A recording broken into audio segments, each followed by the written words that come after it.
Ok, donc bonjour à toutes et à tous. Donc, je m'appelle Leïla Charrier et j'ai l'honneur d'occuper la présidence de l'AFNEA pour ce nouveau mandat 2025-2026. Je suis ravie de prendre à nouveau la parole aujourd'hui pour vous présenter le mot de l'AFNEA avec les membres de ce bureau. Dans mon intervention de cet après-midi, je vais vous présenter la fédération, son rôle ainsi que ses actualités. Avant de commencer, je souhaite également exprimer ma gratitude à nouveau à Mathieu Del Rio et à l'ensemble du collège pour leur travail remarquable dans l'organisation et la gestion de cette EPU, ainsi que pour l'annonce de la relance de la Société scientifique d'audioprothèse. Cette nouvelle suscite un grand enthousiasme quant à l'évolution scientifique de la profession. L'intégration des membres juniors au sein de cette société est particulièrement réjouissante puisqu'elle permettra d'impliquer et faire participer les étudiants en audioprothèse. La Fédération nationale des étudiants en audioprothèse, dite couramment FNEA, est une association de loi 1901 ayant été créée en 2013. Elle représente l'ensemble des étudiants en audioprothèse de France et réunit les associations étudiantes des 11 écoles. La FNEA adhère elle-même à la FAGE, la Fédération des associations générales étudiantes. Aujourd'hui, en 2025, nous formons le 13e bureau national. Pour rappel, la FNEA a été créée avec deux objectifs majeurs. D'une part, elle vise à établir un réseau solide entre les étudiants des différentes écoles, favorisant les échanges et les rencontres, tout en constituant une unité forte pour porter leurs revendications au plus haut niveau, afin de défendre notre formation.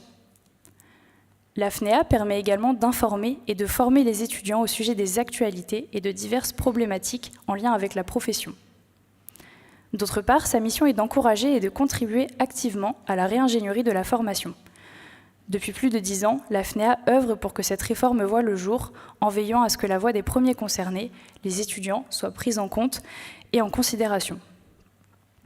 Je profite d'ailleurs de cette occasion pour remercier l'ensemble des étudiants qui ont œuvré au sein de la fédération depuis sa création. Avant de poursuivre, je vais présenter brièvement notre bureau actuel. Donc, sur cette diapositive et derrière moi, vous pouvez voir le trombinoscope de notre bureau national. Il vous permet d'avoir une vue d'ensemble des membres qui composent notre équipe. Il est constitué de 13 membres provenant de 10 écoles différentes. Donc nous avons Lille, Fougères, Lyon, Montpellier, Nancy, Cahors, Bordeaux et Évreux, Clermont-Ferrand et enfin Marseille. Cette année, nous avions particulièrement à cœur d'assurer une représentation diversifiée en intégrant un maximum d'étudiants issus de différentes écoles au sein du bureau.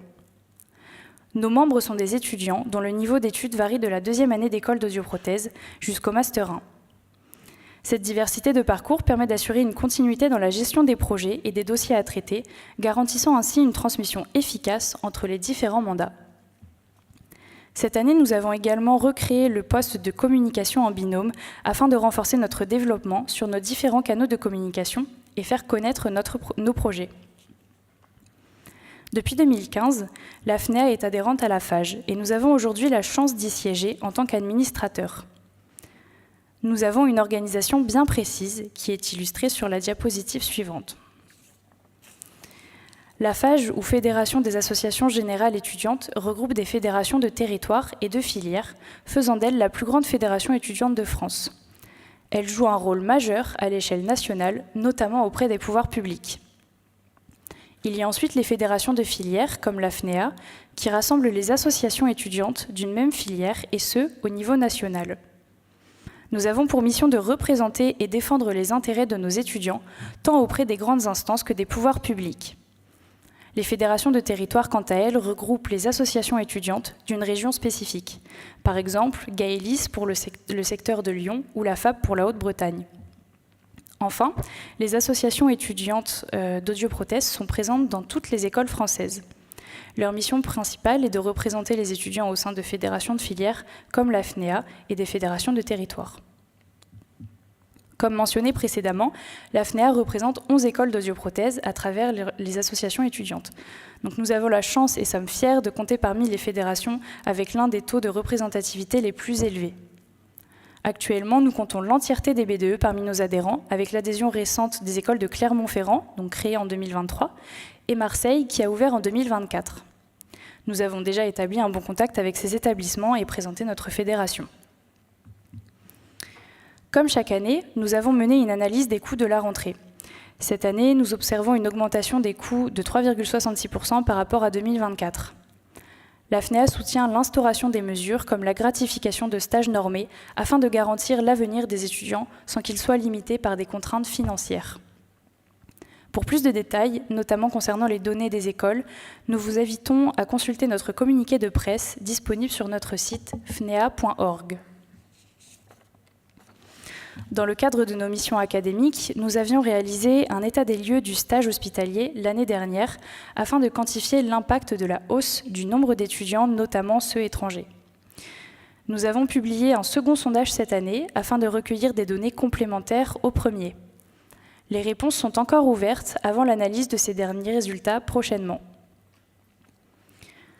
De plus, dans le contexte des différentes annonces concernant notre profession, la FNEA a proposé aux étudiants un sondage au sujet de la proposition PLFSS, donc qui signifie Projet de loi de financement de la sécurité sociale, et qui est sur le thème du projet de séparation de la tarification des aides auditives et des prestations de suivi. Les résultats de ce sondage ont mis en avant une inquiétude majeure des étudiants, avec 90% d'entre eux jugeant cette mesure défavorable pour l'avenir de la profession. Parmi les réponses, 77% d'entre eux ont déjà constaté des difficultés dans la bonne réalisation du suivi des patients. Ainsi, les étudiants et la FNEA expriment leurs réserves quant aux modalités d'application de cette proposition, qui demeure floue à l'heure actuelle. De même, pour plus de détails, vous pouvez le retrouver sur le site fnea.org. Comme chaque année également, nous avons organisé notre week-end de formation, donc le WEF, qui s'est tenu le mois dernier à Lyon et a rassemblé près d'une centaine d'étudiants des différentes écoles. Cet événement a pour but de les former sur divers sujets, allant de la vie associative aux thématiques spécifiques à l'audioprothèse, mais également de favoriser les rencontres et les échanges interétudiants pour continuer à fédérer notre réseau. Par ailleurs, la FNEA a assisté pour la deuxième année consécutive à la SFORL. Cette année, nous avons eu l'honneur d'y être invités pour réaliser une présentation de 45 minutes sur la thématique suivante, la réhabilitation auditive des personnes âgées en institution, enjeux et problématiques de santé. Cette présentation a notamment permis d'ouvrir un débat avec le public quant à notre plan d'action, l'audioprothèse en institution gérontologique, notamment appelé le PEG. Cette invitation illustre l'importance de permettre aux étudiants de participer activement aux réflexions nationales qui façonnent l'avenir de l'audioprothèse. De plus, la FNEA a pu obtenir pour la première fois l'opportunité d'assister et de tenir un stand aux Assises de Cannes en janvier 2026. L'occasion pour nous de représenter davantage nos étudiants sur deux événements majeurs de la profession. Depuis 2018, la FNEA collabore avec l'Association pour l'aide aux enfants sourds du monde en envoyant un étudiant de 3e année en Tunisie, dont la mission est de contribuer à l'appareillage et au suivi des enfants sourds défavorisés. Cette année, c'est Margot Catiard, étudiante de Lyon, qui a rejoint l'équipe de Christine Daguin, présidente et fondatrice de l'association. La mission a permis d'appareiller 96 personnes en 4 jours. De plus, 7 kilos de crayons ont pu être collectés grâce à la participation active des étudiantes des écoles qui ont pu être redistribués aux enfants locaux. Le bilan complet de cette mission est disponible sur notre site internet et nos réseaux sociaux. Ces dernières années, de nombreuses actions ont été menées en faveur de la réingénierie, notamment des contributions, communiqués de presse et des rencontres avec les ministères. Parmi les démarches marquantes, je souhaite remettre en avant la contribution rédigée en mars 2023 par Lilou Agogé sous la présidence de Jocelyn Massé. Ce document soulignait l'importance de revoir le cadre pédagogique et académique de la formation pour l'aligner aux besoins actuels. La FNEA porte plusieurs revendications, notamment le passage du diplôme au grade de licence, accompagné d'un ajustement des heures de cours pour intégrer des disciplines clés du point de vue des étudiants. La Fédération défend également l'uniformisation inter-école, la valorisation des stages, ainsi que la mise en place de la validation de l'attestation de formation aux gestes et soins d'urgence au sein des écoles. Ces propositions, bien que non exhaustives, sont détaillées dans notre contribution, accessible dans le Larsen 2023, dans la rubrique presse sur notre site internet. Plus récemment, nous avons pu rencontrer à nouveau la DGOS, représentée notamment par Julie Poujon. Ce rendez-vous a permis de réitérer nos réflexions autour de nos revendications et de nos missions. La révision du cadre d'exercice de la profession est actuellement en cours par l'intermédiaire d'un décret dont l'objectif est d'encadrer la pratique professionnelle. De ce fait, la réingénierie comprenant l'obtention du grade licence ne pourra débuter qu'une fois le cadre professionnel redéfini. Enfin, la FNEA maintient son soutien envers le CNA et le SDA sur la nécessité de créer un ordre des audioprothésistes pour répondre aux défis actuels. La FNEA, qui représente les étudiants, désire qu'une formation professionnelle homogène voie le jour afin d'uniformiser la pratique, de remédier aux problématiques actuelles et de garantir une qualité de soins pour le patient. En conclusion, la FNEA réitère sa volonté de collaborer activement avec toutes les parties prenantes dans la concrétisation des projets et la mise en place de l'ordre notamment. Je vous remercie pour votre attention et pour finir, je souhaite remercier les membres de mon bureau pour leur travail assidu et leur implication permettant de faire avancer la FNEA chaque jour. Un grand merci au CNA ainsi qu'au comité de veille pour votre expertise et votre soutien. Merci.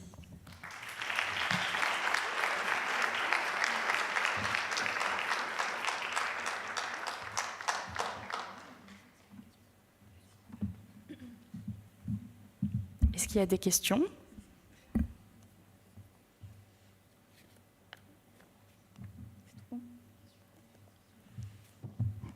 Je vais faire passer le micro. Je crois qu'il y a M. Tran qui a une question. Bonjour, bravo du coup pour votre intervention. C'était très intéressant puisque en fait avec un groupe de collègues en 2013, on était une initiative de la FNEA en tant que père fondateur de l'association. On voit que ça a beaucoup évolué et avec beaucoup de professionnalisme de la part d'étudiants. Et vraiment, je voulais vraiment souligner ça, puisqu'en fin de compte, aujourd'hui, on voit vraiment que vous êtes partie prenante dans les discussions, vous travaillez conjointement avec le collège ainsi que d'autres institutions.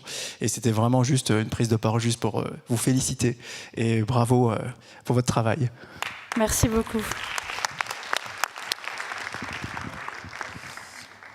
Oui, vraiment félicitations pour votre travail, c'est toujours très impressionnant. Est-ce qu'il y a d'autres questions dans la salle ? Joël, peut-être ? T'es sûr ? Ok, impeccable. Ah ben je vois que le jury a délibéré, on attend M. Coez avec impatience, qui doit avoir les notes. J'espère que la délibération s'est passée sans encombre, on n'a perdu personne. Il manque Charlotte Ballet. Elle est partie ? Ah, elle s'est pas fâchée, j'espère, non ? Ça s'est bien passé. Elle est... Oh non, t'es vache. Ma pauvre vice-présidente. Merci beaucoup la FNEA. Alors, délibération du jury. Donc, concernant les résultats, Arnaud, c'est Charlotte qui les donne, je crois. Hein. D'accord, ok. Donc, elle va pas tarder. Ça a été dur à départager cette année ou pas ? Très dur. Ah bah attendez, il y a Stéphane Laurent, président d'honneur, qui veut prendre la parole. Je voulais pas prendre la parole, mais tu me la donnes, donc je l'accepte. Je voulais juste préciser que tous les travaux étaient d'excellente qualité. Malheureusement, pour certains, on nous demande la tâche lourde et difficile d'élire un lauréat, mais c'était vraiment très très bien, un très bon cru, tant à l'écrit qu'à l'oral. Et je cède la parole à Charlotte, la présidente du jury.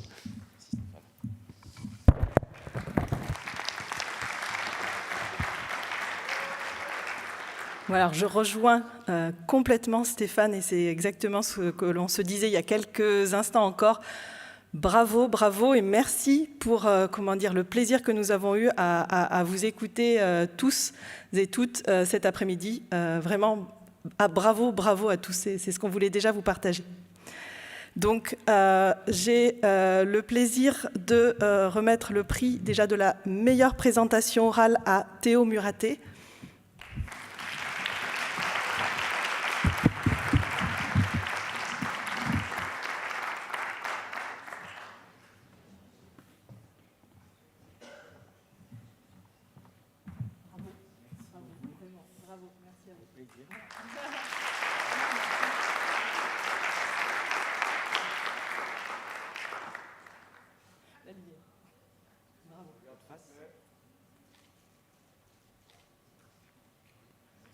Et accompagné du prix.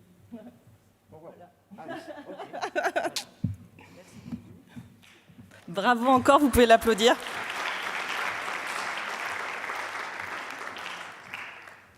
Voilà. En ce qui concerne le lauréat du Collège national d'audioprothèse 2025, il est attribué à Samuel Moulin.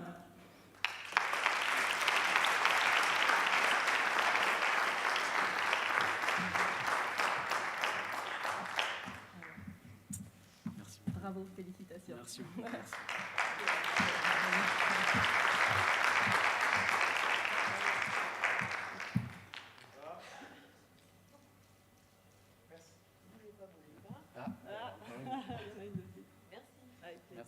Bravo. Et puis du coup, voilà, qui s'accompagne. Voilà. Bravo encore. Merci encore. Merci.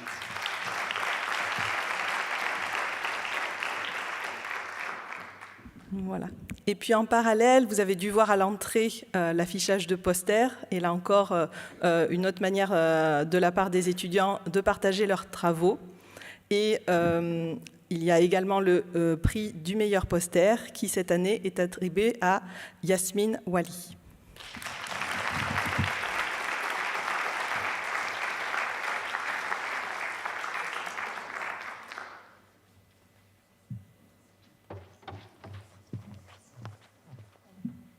Bravo et félicitations.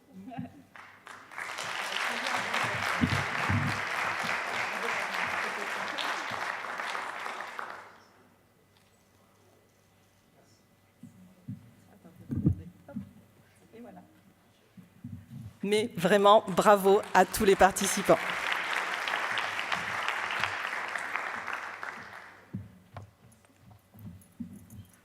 Merci aux membres du jury qui m'accompagnent dans cette lourde tâche. Merci pour cette belle remise des prix et merci d'être encore nombreux quand même. Hein. C'est bien, on finit on time. Quelques mots pour la clôture. Attends, souris. Clic. Ok, ça marche. Quelques mots de conclusion. Bon, globalement, je pense que ça s'est bien passé. En tout cas, j'ai eu des retours plutôt positifs. Des petites choses à ajuster, mais on est globalement quand même très bien reçus à Lyon, donc c'est un vrai plaisir de revenir ici. Il faisait un peu froid hier, mais mis à part ça, je trouve que la qualité des interventions, le contenu scientifique, les échanges avec nos partenaires sur les stands, la qualité des buffets, je veux dire, je trouvais que c'était, c'est un moment qui est quand même délicieux. Enfin, moi, je passe un bon moment. On respecte le timing. On finit à l'heure. Ça laisse du temps pour profiter en toute amitié. J'ai vraiment passé un bon moment. J'espère que vous l'avez passé également comme moi, que vous l'avez le même ressenti. On était un peu plus de 1200. Donc, beaucoup de sessions plénières. Ça a bien fonctionné. 500 participants. On a eu le workshop qui a très, très bien marché. Donc, c'est clairement quelque chose qu'on va reconduire si le bureau est d'accord avec moi, avec un format tout à fait adapté, je pense. C'est-à-dire que vraiment les plénières, le workshop en parallèle, ça a bien fonctionné. Les ateliers, très très bien. Ils ont été préinscrits. Je pense qu'on mettra en place des ateliers qui seront dédiés aux étudiants probablement l'année prochaine. On avait des... Voilà. Je pense que c'est important. On ne veut surtout pas se substituer à la qualité des cours qui sont faits dans vos centres de formation. Mais c'est vrai que l'année prochaine, on a eu un petit sujet d'accueil, voilà, par rapport aux inscrits. Donc vous êtes là pour vous former, on le comprend tout à fait. Donc on a essayé un format différent, on ajustera l'année prochaine en gardant des ateliers dédiés, avec des thématiques dédiées, je pense, pour un niveau étudiant, et puis d'autres ateliers qui seront probablement plus adaptés à des personnes un tout petit peu plus expérimentées. Voilà, donc j'ai bien reçu les messages, voilà, on va faire quelque chose de très bien en ce sens-là, en tout cas l'année prochaine. Le networking, ça a bien fonctionné, il y a eu pas mal d'échanges avec les badges, ça a permis de repartir avec des contacts, et les partenaires étaient contents. Bon, là, j'imagine qu'ils ont rangé leur stand, mais en tout cas, c'était bien. Pas mal d'inscrits pendant les 2 jours de PU, c'est un peu la grand-messe pour le collège, donc on est heureux. Voilà, suivez-nous sur les réseaux sociaux, sur nos publications, sur le site du collège. Il y a des communiqués de presse qui sont présentés, qui sont mis en ligne. Ça vous permet de mieux suivre l'actualité, et également par le biais des cahiers d'audition. Tous nos intervenants et collégiens, bon là il y en a un grand nombre, je pense qu'on peut les applaudir parce que c'était vraiment Ils ont pour la plupart accepté de manière très spontanée de participer aux travaux qu'on leur a demandé de présenter, donc c'est un vrai plaisir. Merci pour votre générosité également. Donc, comme il y a 2 ans à Lyon, l'accueil a été géré donc par l'UNICEF. Donc, je discutais avec la personne que je vois donc une fois tous les 2 ans, toujours aussi sympathique. Et donc, il y a eu un peu plus de 1 000 € qui ont été récoltés, plus une dotation que le collège a fait à UNICEF, qui sont l'équivalent à peu près de 10 000 vaccins contre la polio. Donc, je vous remercie vraiment pour votre générosité. Vous avez fait en plus une bonne action. Voilà, merci beaucoup. C'est des gens qui sont très engagés, honnêtement, et ça fait plaisir de pouvoir, pouvoir rendre service de temps en temps. C'est pas grand-chose, mais c'est quand même, vous voyez, 10 000 vaccins, c'est quand même important. Nos partenaires présents, c'est un peu grâce à eux qu'on est là, donc je trouve que c'est bien. Ils sont de plus en plus nombreux. Je les remercie vraiment beaucoup pour la confiance qu'ils nous donnent année après année, et ils font aussi une bonne cause en nous soutenant, parce que nous sommes une association de personnes bénévoles, voilà, un peu comme la FNEA, donc c'est sympa de se sentir soutenu par l'industrie et les différents acteurs économiques de notre écosystème. Voilà, donc on se retrouve l'année prochaine, si vous le voulez bien, à Paris. Je vais demander traditionnellement à ce que tous nos amis collégiens viennent sur l'estrade pour faire une belle photo finale. Et c'est moi qui vous applaudis. Voilà, je suis très heureux.